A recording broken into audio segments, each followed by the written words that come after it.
بچنا چاہتے ہیں. جسے کانٹ نے کہا ہے مورل لا ود ان، اس نے کہا کہ وجود ہستی کے دو دلیلیں ہیں سب سے بڑی: the starry heavens above and the moral law within. ہمارے اندر مورل لا ہے، یہ اچھا ہے یہ برا ہے، یہ خیر ہے یہ شر ہے، یہ مورل لا ہے اندر. جن کا یہ مورل لا فطرت کی صحت و سلامتی کی بنیاد پر برقرار ہے، جو تمیز کرتے ہیں بھلائی اور برائی میں، ان کے لیے ہدایت ہے.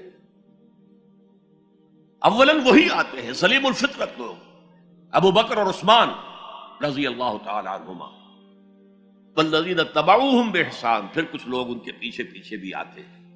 ایک نمونہ دیکھ لیا، کچھ لوگ بڑھ رہے ہیں، یہ دوسرے درجے کے لوگ ہیں. قرآن مجید میں درجہ بندی بیان کی گئی ہے: السابقون الاولون من المہاجرین والانصار والذین اتبعوہم بإحسان رضی اللہ عنہم ورضوا عنہ. تو یہ سابقون الاولون جو ہیں وہ سلیم الفطرت، وہ سلیم العقل انسان ہیں جو ان چیزوں تک پہنچ چکے ہیں. البتہ ابھی یقین کی دولت جو ہے حاصل نہیں ہوئی، اور یہی نقشہ کھینچا گیا ہے حضور کا: وَوَجَدَكَ ضَالًّا فَهَدَىٰ. ضال کا ترجمہ جو ہے گمراہ بھی کر دیا جاتا ہے. ضال اسے بھی کہتے ہیں کہ کوئی شخص کسی کے عشق میں دیوانہ ہو جائے، اور ضال وہ بھی ہے جو ابھی حق کی تلاش میں سرگرداں ہے. تو جو غور و فکر غار حرا میں ہو رہا تھا، حدیث میں آتا ہے تحنسو یتحنسو فی، جا کر آپ وہاں عبادت کرتے تھے. تو وہ عبادت کیا تھی؟ کان صفت تعبدہ فی غار حرا التفکر والاعتبار. غار حرا میں آپ کی عبادت کی صفت کیا تھی؟ غور و فکر کہ کائنات کیا ہے. وہی جو سے فلسفی، جن کوسچن سے فلسفی ڈریپل کر رہا ہوتا ہے، دو ہاتھ کر رہا ہوتا ہے، وہی حضور اس سارے فکر کے مراحل سے گزرے ہیں اور قریب پہنچ گئے ہیں. تو دروازے پر دستک دی ہے، دروازہ کھلا ہے. وَوَجَدَكَ ضَالًّا فَهَدَىٰ. پردے اٹھا دیے اور ہدایت دے. اچھا، یہ تو آپ کے سامنے تعلق جو ہے ایمان کا عقل و فطرت کے ساتھ میں سمجھتا ہوں کہ کسی نہ کسی درجے میں واضح ہو. اب میں آپ کو اس کا سنتھسس بتاتا ہوں. یہ عقل و فطرت جو ہے اللہ کو پہچاننا کلیتاً فطرت پر مبنی ہے. انسان کی فطرت میں، اس کی روح میں اللہ کی معرفت، اللہ کی محبت موجود ہے. اس پر ظہور کے پردے پڑ گئے ہیں، تم ادھر متوجہ ہی نہیں ہوتے. تم نے کبھی اپنے قلب کی گہرائیوں میں اتر کر دیکھا ہی نہیں. تم تو باہر کی دنیا میں مگن ہو، مادی دنیا میں لگے ہوئے ہو. کچھ تو بقول شاہ ولی اللہ وہ حیوانیت کی سطح پر آ جاتے ہیں بیچارے.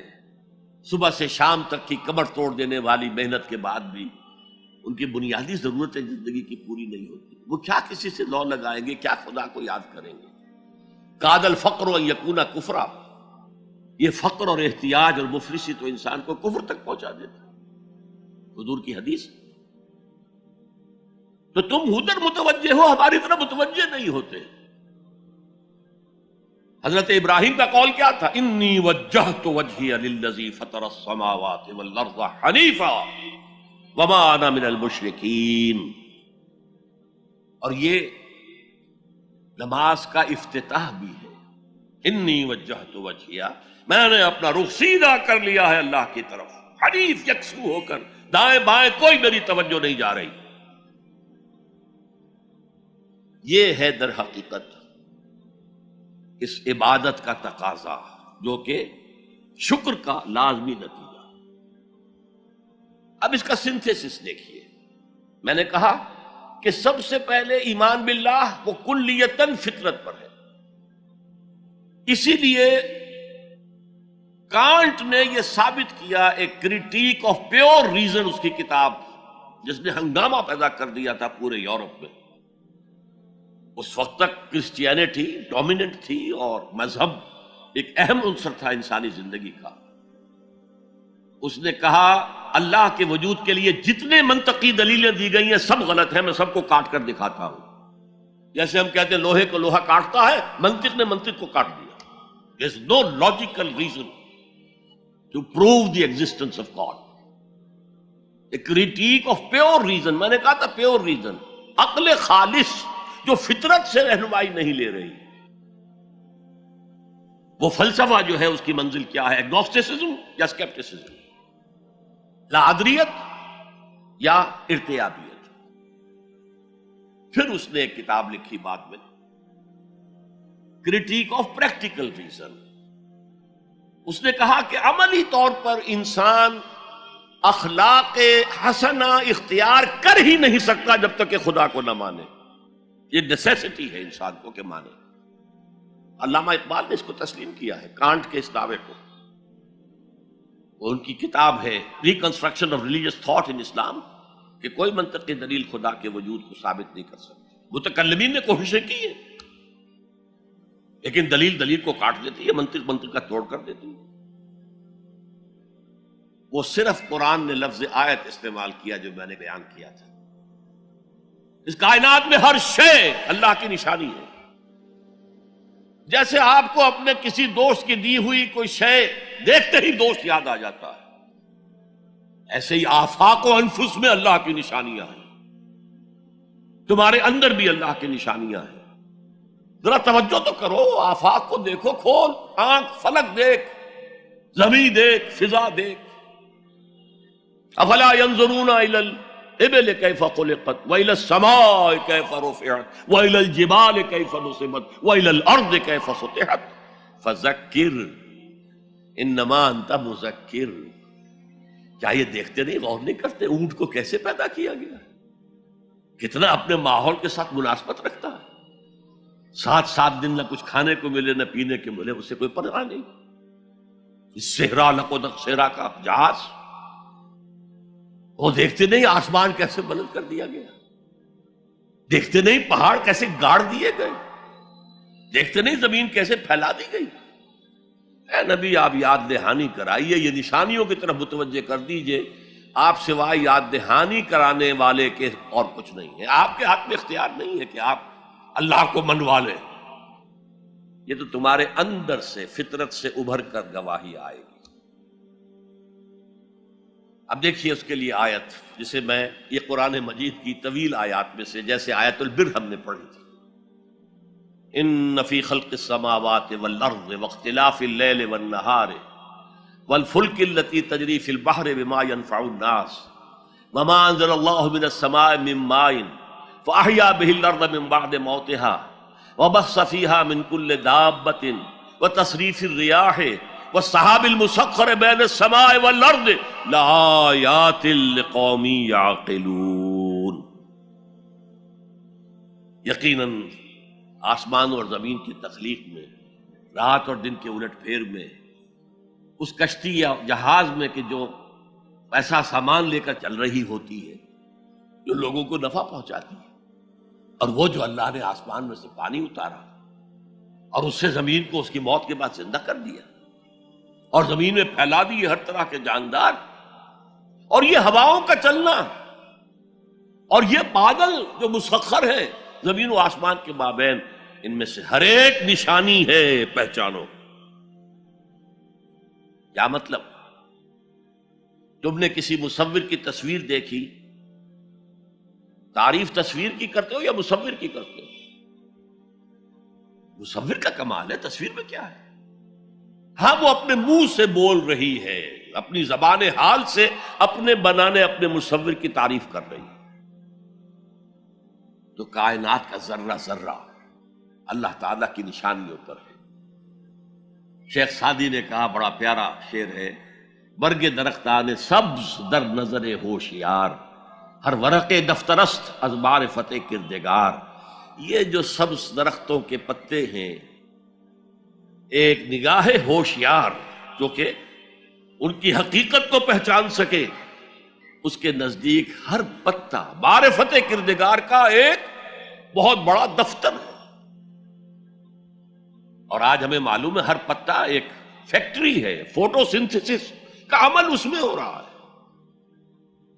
سورج کی انرجی کو جذب کیا جا رہا ہے. برگ درختان سبز در نظر ہوشیار، ہر ورق دفتر است از معرفت کردگار. تو جو آیت میں نے آپ کو سنائی اسے میں نے نام دیا ہے آیت الآیات. اتنی آفاقی آیات کسی اور آیت میں جمع نہیں کی گئی جتنا بڑا گلدستہ ہے یہاں.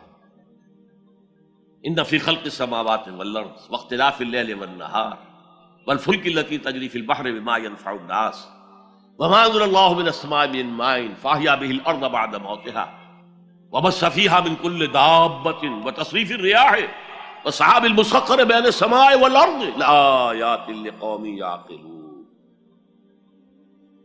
دوسری طرف تمہارے اندر بھی ہے سنوریہم آیاتنا فی الآفاق وفی انفسہم.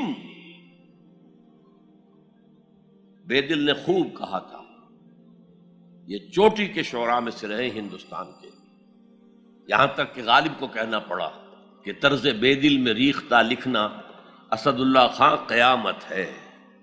آسان نہیں ہے طرز بے دل میں اردو میں شاعری کرنا، وہ فارسی کے شاعر تھے. ستمست گر ہوست کشد کے بسیر سرگ و سمندرا تجھے غنچہ کم نہ دمیدئی در دل کشا بچمندرا. کتنے ستم کی بات ہے. تمہاری خواہش آمادہ کرتی ہے کہ چلو چمن میں دیکھو، پھولوں کی بہار دیکھو، درختوں کی بہار دیکھو، گھاس کے اوپر چہل قدمی کرو.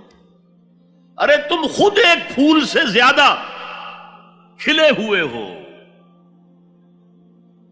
کبھی اپنے دل کا دروازہ کھول کر اس میں داخل ہو کر اپنے حسن معنوی کا مشاہدہ کرو. ستمست گر ہوست کشد کہ بے سیر سر و سمندرا تجھے غنچہ کم نہ دمیدئی. دمکتا ہوا غنچہ ہو تم خود در دل کشا بچمندرا. آیات الہیہ اندر بھی موجود. اچھا، ان آیات کے ذریعے سے اللہ کی پہچان ہو گئی، اللہ یاد آ گیا. تھا اندر موجود، اللہ کی علم اور معرفت موجود تھی، پردے آ گئے تھے، ظہور تھا. یا جیسے ایک جگہ کہا گیا کلا بل رانا علی قلوبہم، ان کے دلوں کے اوپر جو بھی بدکاریاں وہ کرتے رہے ہیں اس سے زنگ لگ گیا، حجابات آ گئے. شیخ علی حجویری رحمت اللہ علیہ، جنہیں داتا گنج بخش کہا جاتا ہے، اگرچہ یہ لفظ نہیں کہنا چاہیے، انہوں نے کتاب کا نام کیا رکھا؟ کشف المحجوب. جو پردے میں آیا ہوا ہے، اوٹ میں آیا ہوا ہے، اسے کھولنا. تم اوٹ میں ہو، تمہارے اندر موجود ہے اللہ کی معرفت. البتہ اس کا ایک نتیجہ یہ نکلنا چاہیے اب تمہارے لیے محبوب ترین ہستی اللہ ہو جائے.